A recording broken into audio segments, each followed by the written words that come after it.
Something happened recently that no son should ever have to deal with. A fake HOA crew tried to intimidate my 93-year-old mother, and when I stepped in, they tried to seize her ranch, all because I told them they picked the wrong family to mess with.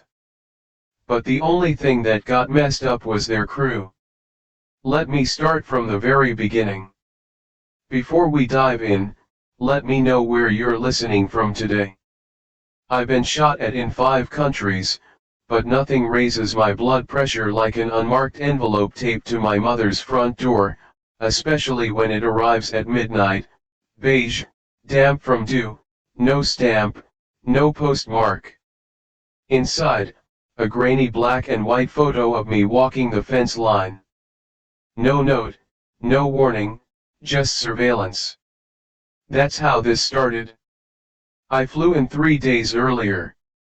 The ranch was quiet, the kind of quiet that hums under your skin, wind through dead grass, the creak of a warped porch step. My mom, 93, eyes like a hawk, bones like steel rods, had called about a little trouble with the fence.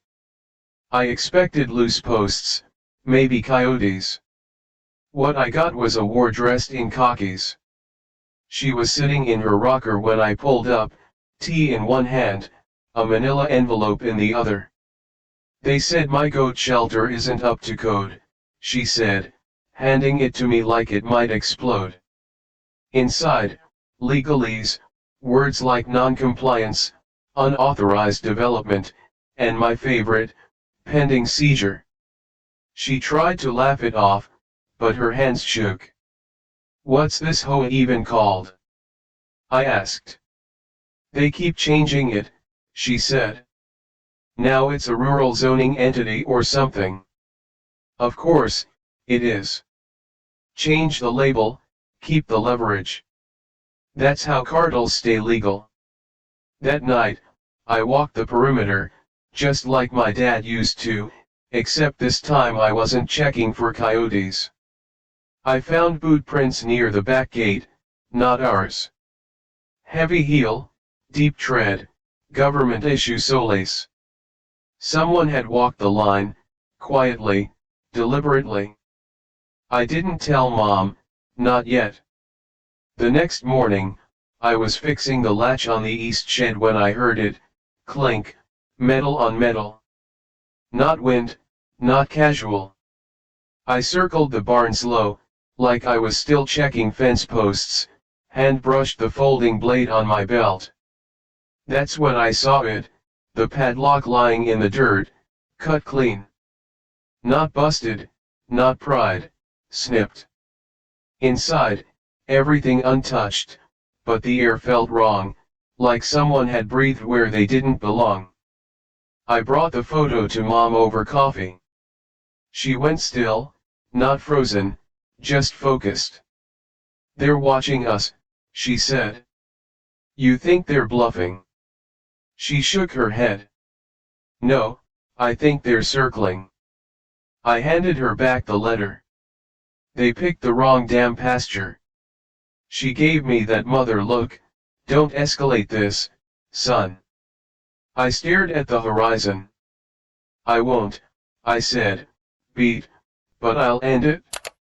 11:27 p.m. I watched from the second floor window.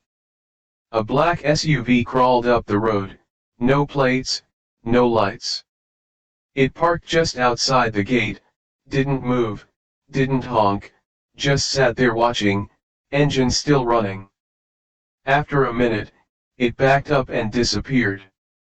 The next afternoon, a second SUV rolled right up the driveway. This one didn't idle, it entered, kicked up dust like it owned the place. Out stepped 3 figures, all in matching polos, cargo pants, boots with a shine. One had a clipboard, one had a chest camera, the third, he carried a crowbar. That was new. They didn't ask for permission, didn't even glance at the porch. They spread out, one toward the barn, one to the fence line. The crowbar stayed in front with me. I stepped down from the porch, walked his way, calm, slow. "Afternoon," I said. He didn't answer. "You're trespassing." "We're authorized," clipboard guy called out. "Maple Ridge Expansion Zone, compliance check." "Not in this county," I said. Crowbar smirked. "We go where the rules apply." I smiled back, just a little. "See, that's your problem. You brought clipboard rules to a combat zone." His grip tightened just slightly. I took another step. "You touch that barn again, I touch your trachea. We clear." He didn't blink. "For you, a free like is easy. But for me, it is the greatest support and encouragement. For this video, can you give me 1 like and 1 subscription? Thank you very much." The camera guy flicked his lens toward me. "You're being recorded," he said. "Good," I said. "I want the playback for court." That's when clipboard spoke again. "We have probable cause to inspect the structures." "Probable cause applies to cops," I cut in. "You 3 are dressed like mall security and pretending to be federal." Crowbar stepped forward. "Too fast."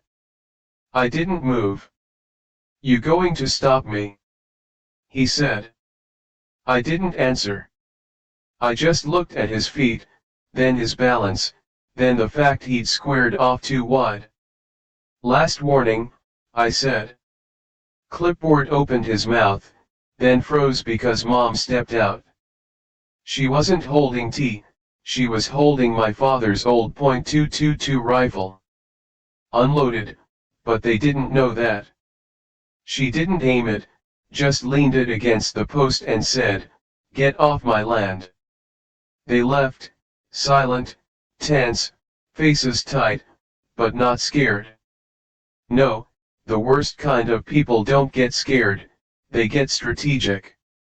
Later that night, I found a county record in her mailbox, backdated, stamped, "Request for property reclassification under provisional occupancy void ants." In English, they were building a case to seize the ranch. She read it, said nothing, but I saw it in her face. She was bracing for loss. I looked at the lights. Across the valley, the ones we never used to see, new development, new blood, new power. I whispered, "Not this land. Not while I breathe. Because that woman in that house, she's not just a rancher, she's my mother. And that fence they keep circling, they think it marks territory, but it doesn't. It marks a grave. The one I'll dig for every damn one of them if they come back." Engines. Gravel. Silence. 4 SUVs rolled up the driveway like a convoy on a mission. Doors opened in sync. Boots hit dirt, and at the center of it all, Karen, polo shirt tucked in like a badge, sunglasses she didn't need, clipboard under her arm like it was issued by the Pentagon. Behind her, a dozen bodies in matching compliance vests, uniforms. Some held tablets, some held tools, one had a crowbar. They didn't knock, they fanned out. One walked the fence line, another began unrolling measuring tape. The one with the crowbar, he just stood near the barn, watching. Karen stepped onto the porch like she paid property tax here. Per HOA Charter Section 14, this property is under full compliance re-inspection, she said. All exterior structures are subject to review. No, I said. They're not. She smiled, like I was a minor inconvenience. You're operating under outdated boundaries. The overlay was approved last quarter. We're not in your jurisdiction. It expanded, not legally, I said. That's a debate for your lawyer. Behind her, Someone pulled a drone from the back seat. It buzzed into the air like a mechanical hornet. I stepped off the porch. One step. One warning. Karen didn't flinch. "Sir, please maintain a non-aggressive posture." I kept walking. She raised her voice. "You're obstructing an active inspection." Clipboard boy, shorter, squinting into his tablet, cut in. "We're authorized under Municipal Addendum 12F, Provisional Charter Enforcement." "That's not real," I said. "It's in the draft phase, so it's not law." Crowbar shifted his weight. "Step back, sir," he said, voice low. I turned toward him slowly, deliberately. "You want to use that?" I asked. He didn't answer. "Because if you lift it, you'd better finish what you start. And I don't think you've got the spine for that." He blinked, didn't move. Karen cleared her throat. "We're within protocol. There's no cause for aggression. There's cause when you show up like a militia to harass a 93-year-old woman." As if on cue, Mom opened the door. She didn't say anything, just looked at Karen, cold, calm, measured. Karen smiled, like she was talking to a toddler. "Ma'am, if we can just access the barn, we'll be gone shortly." "No," Mom said. "Ma'am, please don't escalate," I said. "No." Karen's jaw clicked. "You don't want to make this harder than it needs to be." Mom stepped out, one slow step. She was wearing house shoes and a fraying sweater, still looked like the most dangerous person on the porch. She pointed toward the barn. "My husband built that with his own hands," she said. "No permits, no contractor, just sweat, grit, and stubbornness. You want to inspect it?" She stared right into Karen's eyes. "Walk through me." Clipboard boy shifted uncomfortably. Crowbar took a step back. Even the drone seemed to hesitate. I stepped beside Mom. "Let me make this easy," I said. "You've got 5 seconds to back off." Karen smirked. "Or what?" I stepped forward, and everything broke. Crowbar lunged, fast but wild. I caught his wrist, twisted, and drove him backward into the porch post. His shoulder hit wood, his weapon hit dirt. Second guy, taller, gym-built, arrogant, came in high with a wide stance and no training. I moved under him, hooked his leg, and slammed an elbow into his floating ribs. He crumpled. Clipboard boy tried to pivot and run toward the barn. Mom stuck out her cane. He went down hard, straight into goat droppings. "Oops," she said. I turned to the guy still holding the camera. "Still filming?" I asked. He nodded slowly, like maybe that camera could save him. "Good," I said. "Because this is your documentary on how not to seize a ranch." Karen had gone pale, her fingers clutched her clipboard like it could shield her from shame. I walked up to her. "Not fast, just steady. You think this is about barns and boundaries?" I asked. "You're trying to take legacy with paperwork and pretend it's legal. It's not. It's theft." She opened her mouth, then shut it. Mom reached into her pocket, pulled out a document, folded, crinkled, but clean.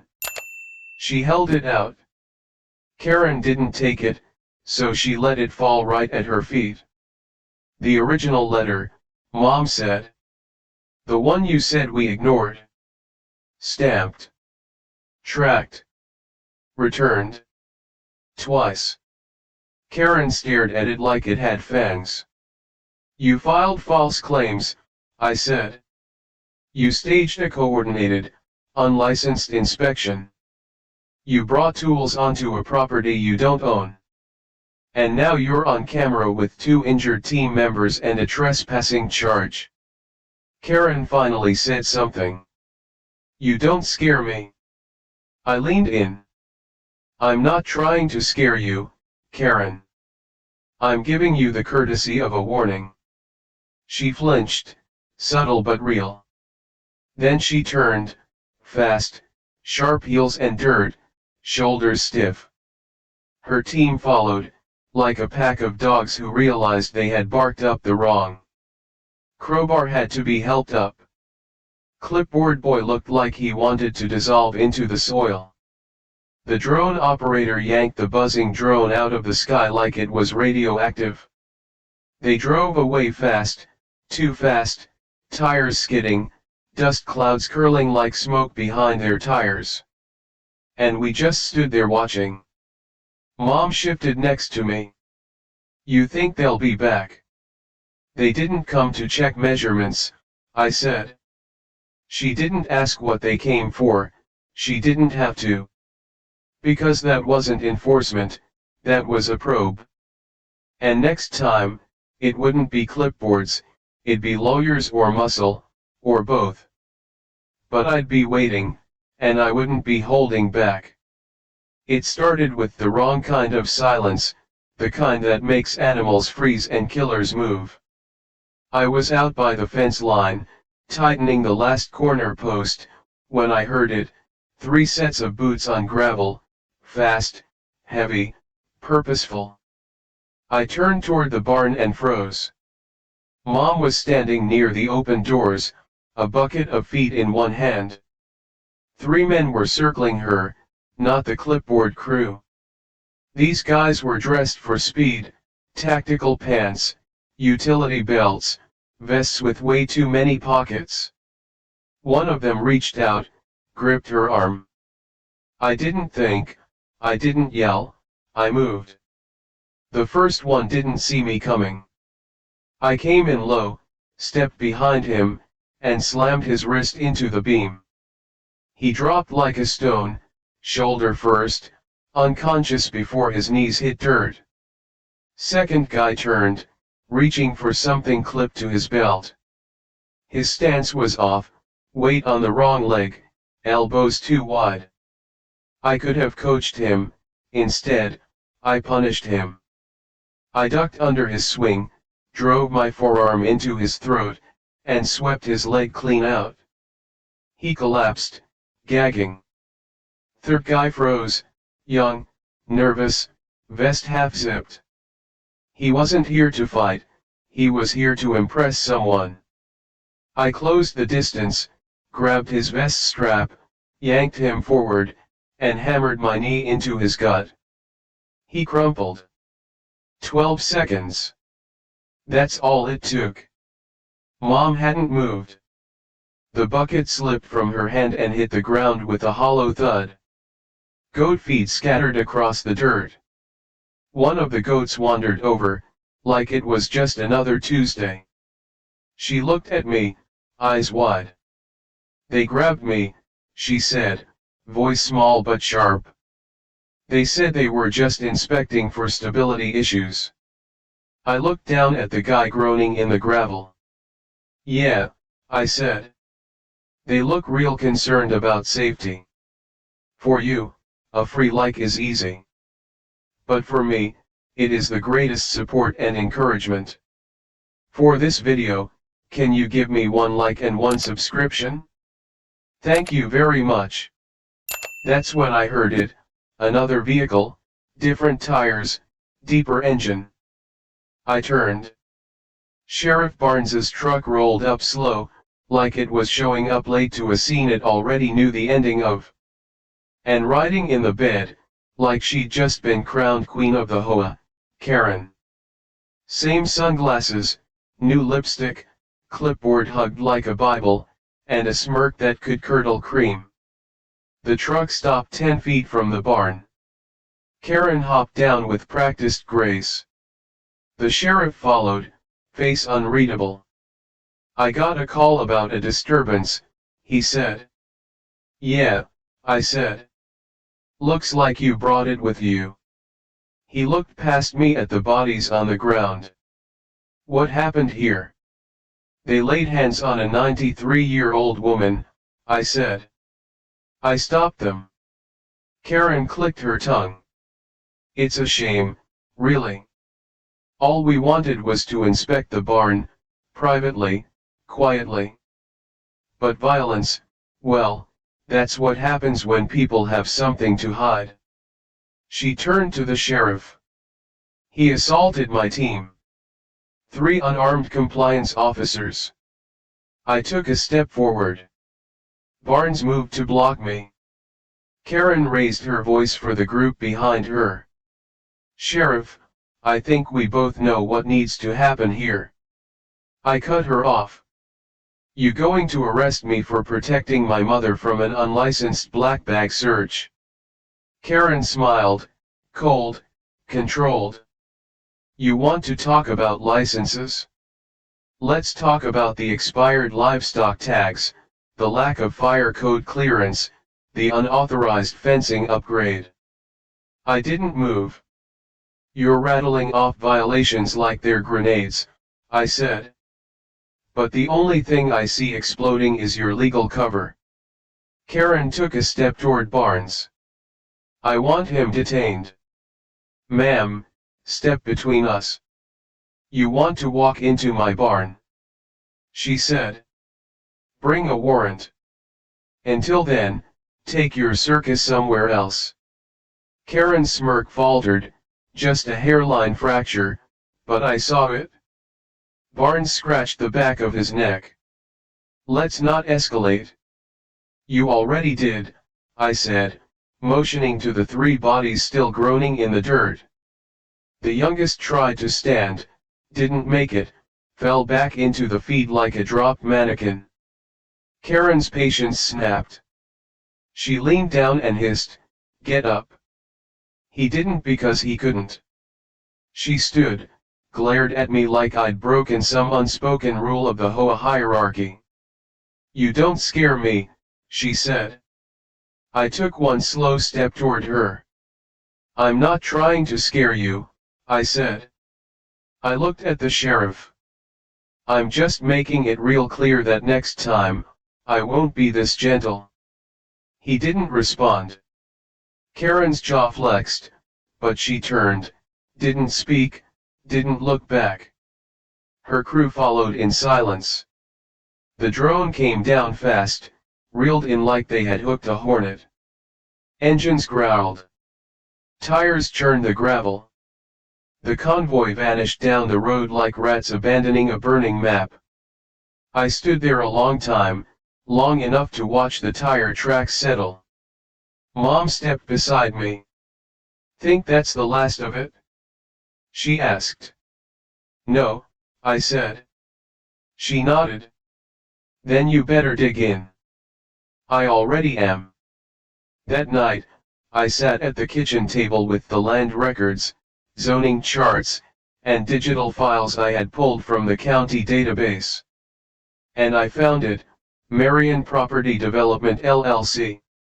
A private shell company. No board, no website, no contact number. But they owned 5 parcels now. Ours was labeled pending acquisition, pending, not requested, not negotiated, pending like it was already done. So I made coffee, took a walk to the barn, closed the doors, locked them, then stood outside and stared at the foundation, the place my father built with his bare hands. And I saw it, a single boot print, smeared in goat feet and blood, right at the threshold. I didn't wipe it away, I left it to remind me. Because this wasn't just a land grab, this was a siege. And I'd spent my life training to break sieges from the inside. They wanted the land, they'd have to come and take it. And when they did, I'd make damn sure they never forgot what it cost. You ever feel a chill that doesn't come from the wind? That was me standing in the shed, Staring at a name glowing on a zoning ledger, Marion Property Development LLC. No HOA, no county office, no neighbor down the road trying to build a greenhouse. Just a shell, and they already owned half the valley. 5 parcels, all acquired in the last 2 years. Quiet, legal, but just quiet enough to avoid public notice. Ours was listed as pending acquisition, contested, like we were a formality, a box on a spreadsheet, an item to be cleared. That's when it hit me, this was never about fencing violations, it was about ownership. I got to work. No more waiting, no more reacting. I pulled every legal file I could find, county permit filings, zoning meeting minutes, tax histories, cross-listed business filings, HOA charters, and annexation attempts. I sent them to 2 people I trusted. One's a land use attorney in Denver, the other, former FBI, Real Estate Crimes Task Force. Both replied the same day. Both said the same thing, you're not just dealing with a crooked HOA, this is organized asset acquisition, corporate. They used shell companies to buy up land cheap, claim it was underdeveloped, and rezone it before locals realized what was happening. And our ranch? It wasn't just on the map, it was the map. We sat dead center in a proposed luxury redevelopment zone. Without us, they couldn't break ground. Mom caught me burning through documents one night, ink-stained and exhausted. She brought coffee, quiet at first, then she said, "He told you, didn't he? If anyone tried to take it, make them dig." I nodded. She stared at the window, like she was looking through time. He built that land with his back and his bones. He planted that orchard with a shovel and one working knee. He wouldn't have given it up. Not for money, not for anything. I took a sip of coffee. We won't either, I said. 1 week later, I walked into the zoning board hearing like it was a courtroom, small town gymnasium, fold-out chairs, peeling linoleum, too many people packed into a room designed for half as many. But the temperature, freezing. Because across the aisle, Karen, flanked by 2 suits, one woman with a wheeled briefcase and glasses that looked like they belonged in a Netflix legal drama. All 3 of them calm, too calm. Karen didn't smirk, she assessed, like a predator, like she already knew what the next page of the script said. They called the meeting to order. The agenda rolled fast, potholes, park benches, a bake sale proposal. Then, land use reevaluation, southern border zone. Karen stood, walked to the mic like she owned the floor. Her voice was gentle, but every word had teeth. This land sits within an underdeveloped rural buffer zone. We propose repurposing underused acreage for community enrichment, green spaces, public access trails, and family housing. A lie, all of it, but she layered it like a bedtime story. Then came the visuals, drone shots, infrared scans, elevation heat maps, each one watermarked Marion Development. I stood quietly, walked up, handed the clerk my USB. "I'd like to respond." She nodded. First slide, our property tax records. Up to date. No liens. Next, our historical charter, dated 1957, filed before any HOA even existed in the region. Then, email correspondences between Marion Development and 2 HOA board members, discussing rezoning holdouts. Click, cross-reference filings, shell company ownership trace back to Halpern Global Holdings, currently under investigation in 3 states for zoning fraud and forced land displacement. The room got quieter with every slide. Even one of Karen's lawyers shifted in her chair. I turned to the crowd. This isn't about goats or barn inspections or keeping the county pretty. This is about forcing families off land they built so someone else can fly in on a private jet and call it paradise. They don't want us here because we're in the way. I sat down.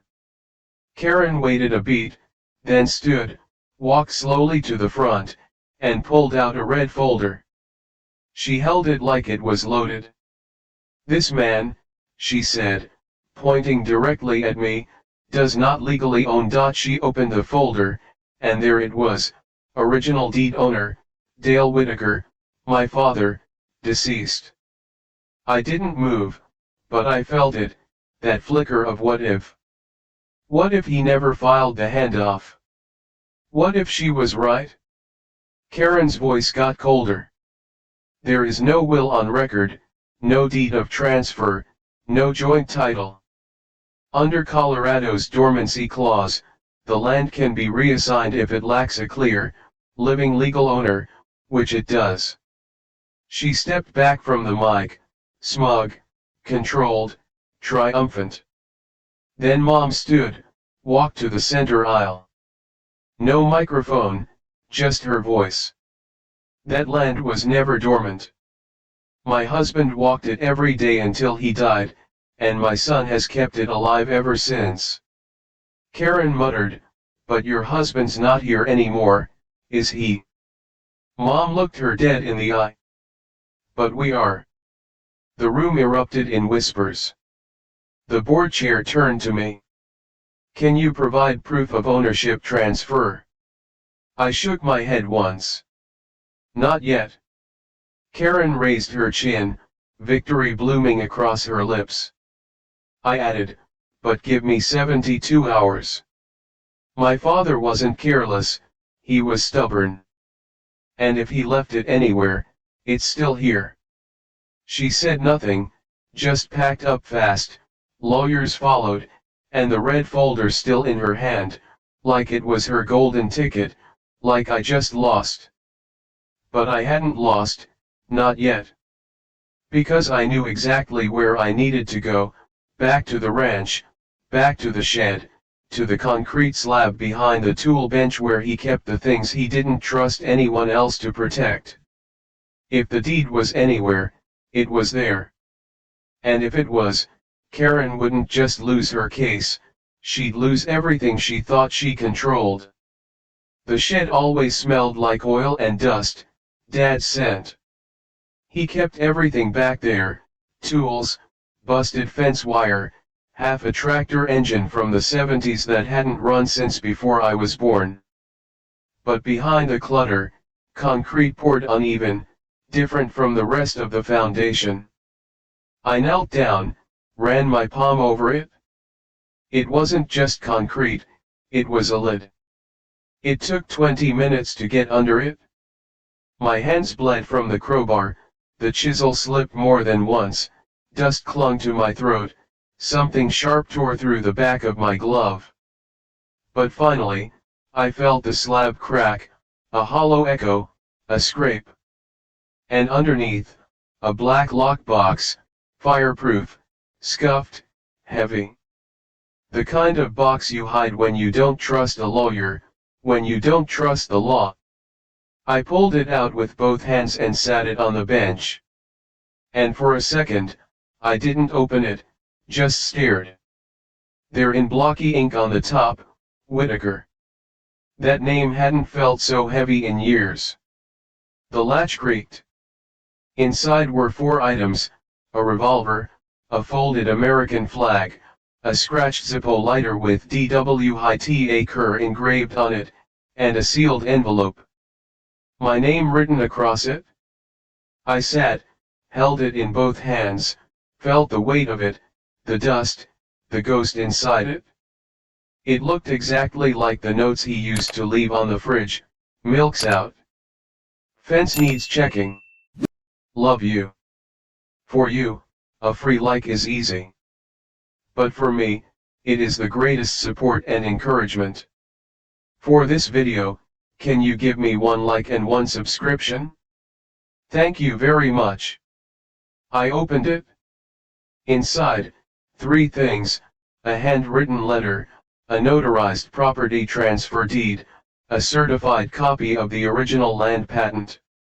Everything was there, signed, witnessed, dated, 3 months before he passed, filed but never submitted. I read the letter twice before I could breathe again. If you're reading this, I'm gone. You've always known this land was yours, but if anyone ever tries to take it, don't ask for permission. You never needed it. Dad. My throat closed up. Not grief, not pride, something deeper, resolve. I made 4 calls. 1 to my land use attorney in Denver, 1 to a former FBI fraud analyst, 1 to a surveyor I trusted more than any lawyer alive, and 1 to the only person who had been behind this from the start, Karen. She didn't answer, so I left her a message. This isn't a defense anymore, it's a legal ambush. The next morning, I filed everything, proper channels, expedited, certified delivery. Then I made it public, posted the deed and patent on the county's community board, uploaded everything to the town's Facebook group, sent physical copies to every HOA board member, even emailed the mayor. It spread like wildfire. By noon, my phone was blowing up. By 3 p.m., Karen's office blinds were closed. She'd been hit, and hard. Court was scheduled the next day, small room, county annex, no press, no camera crews, just truth. Mom wore a navy blouse, one of Dad's dog tags looped on a chain around her neck. I brought the folder. Karen came with a new lawyer, tighter suit, jaw like a guillotine. She didn't speak to anyone, didn't even glance my way. But I saw it, the edges tighter than usual, paler, like she'd been up all night trying to figure out how the plan fell apart. The judge walked in, an old warhorse, a friend of Dad's from way back. The kind of man who shook your hand and squeezed just enough to let you know he's still trained. He opened the file, read it out loud. The room went dead silent. Property transfer deed, signed and notarized, certified patent, pre-HOA overlay, legally binding. Karen's lawyer stood. Your Honor, we challenge the deed based on failure to submit within the statutory window following Mr. Whitaker's death. Without record. I didn't even look up because I'd been ready for that. The surveyor stood, gay, bearded, tough, unshaken. I conducted an independent occupancy survey 60 days after Dale Whitaker's passing. I submitted it to the county registrar. It was stamped, filed, and acknowledged. He held up the document, stamped, dated. The same office that claimed we weren't residents had already recognized us. Karen's lawyer blinked. The judge leaned forward. This acknowledgement means your challenge fails. Occupancy was recognized. Intent was clear. The law is satisfied. Karen's mask cracked. Her fingers twitched. She whispered to her attorney. He didn't answer, so she tried a new tactic. I want the property reassessed based on the HOA's expansion rights. The judge raised an eyebrow. Ms. Whitaker, he said, do you have any interest in Marion development? Karen hesitated, long enough, too long. Then came the final blow.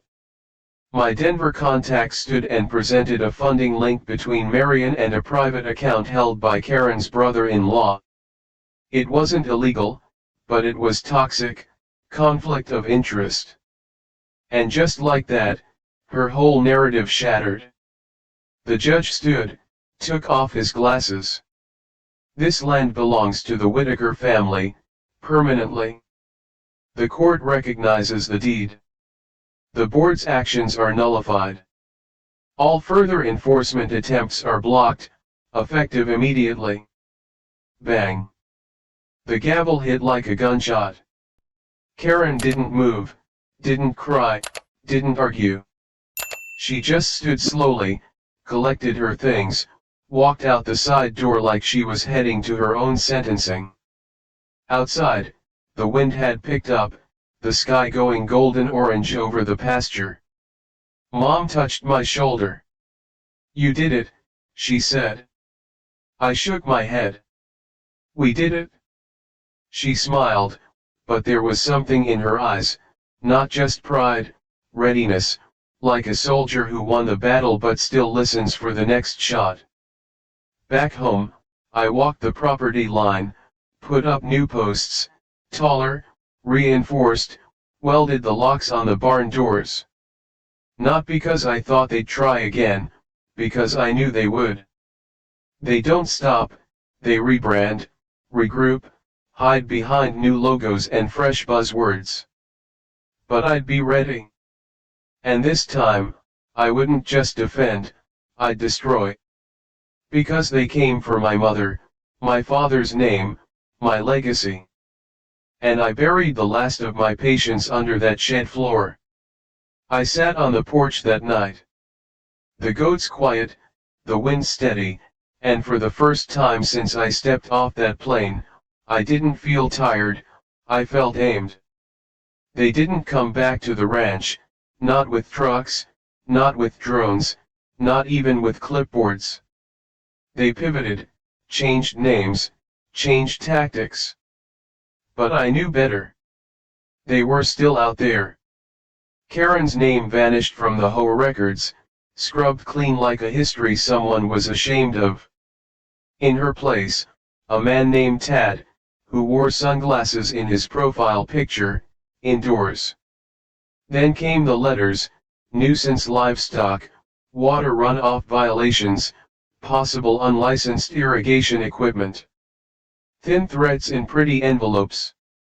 I didn't reply, I sent them back, stamped, sealed, returned to sender, address defended. But truth doesn't just hide, it festers if you let it. So I didn't. I gave everything to a journalist I trusted: documents, emails, phone logs, LLC trail, footage of the ambush at the barn. He dug deeper, printed it all. Headline: HOA Mafia, land grab tied to developer kickbacks. Karen's name wasn't just in the article, it was in the subpoena. Her funding linked to Marion Development verified. Her brother-in-law's involvement confirmed. The HOA board temporarily disbanded. That's what the county called it, but what it really meant: everyone bailed before the building collapsed. Weeks passed. One afternoon, Mom and I drove into town for feed. We took the old truck, no need to rush. And that's when we saw her. Karen, alone, leaning against a rusted Corolla in the lot behind the grocery store. No designer vest, no clipboard, just a windbreaker 2 sizes too big and shoes that looked like they hadn't been cleaned since fall started. She was smoking a cigarette, hands trembling. She'd never smoked before, not once. I remember she used to lecture people about the dangers of second-hand smoke, like it was a career. She saw us, flicked her eyes up, didn't flinch, didn't smile, not defiant, just tired. I nodded. She didn't nod back, just stood there, lit cigarette in hand, like the weight of what she'd lost was sinking in now, not all at once, but inch by inch, like debt, like rot. Mom leaned in, quiet. "Don't say anything." I didn't. On the drive home, Mom stared out the window. I could feel something building. Then she said, "You know she'll land somewhere else. New name, new HOA. She'll try again." I nodded once. Then I hope that new place fences everything twice. Mom didn't laugh, but I think she wanted to. Back at the ranch, the wind had shifted, autumn's breath on the horizon. I walked the fence line, the same way my father did, same boots, same steps. Only now, the posts were higher, steel reinforced, surveillance at every corner. This wasn't just property anymore, it was perimeter. That night, I sat on the porch, stars out, crickets chattering like they finally had permission to sing again. Mom rocked beside me, eyes half closed. She sipped her tea, then said, "Your father used to say the land talks to you if you sit still long enough." She paused, smiled faintly. "Lately, I think it's been saying thank you." I didn't speak for a while after that, didn't need to. The land was quiet, and for the first time in a long time, that quiet didn't feel like a warning, it felt like peace. I almost wrote Dad a letter that night, just something small, 1 page maybe less. "We kept it, old man. We kept everything, the land, her peace, your name." But I didn't write it because I didn't have to, he knew. For you, a free like is easy. But for me, it is the greatest support and encouragement. For this video, can you give me 1 like and 1 subscription? Thank you very much. Before I went inside, I looked out across the field, moonlight on the barn roof, and I remembered something I hadn't thought of in decades, running barefoot as a kid through wheat taller than I was, laughing so hard I forgot to breathe, back when the world didn't try to steal things that mattered. The ranch is safe now. The past is sealed. The future, we'll see. But if anyone ever comes back with a new face, a new logo, a better pitch, they'll find the fence stronger, the lines clearer, and the name Whitaker carved deeper than before. Because some people fight with laws, some with fists. Me, I fight with memory, with roots that go deeper than their pockets ever could. And if someone wants to test that again, they won't be walking into a court case, they'll be walking into me. And I don't give warnings twice.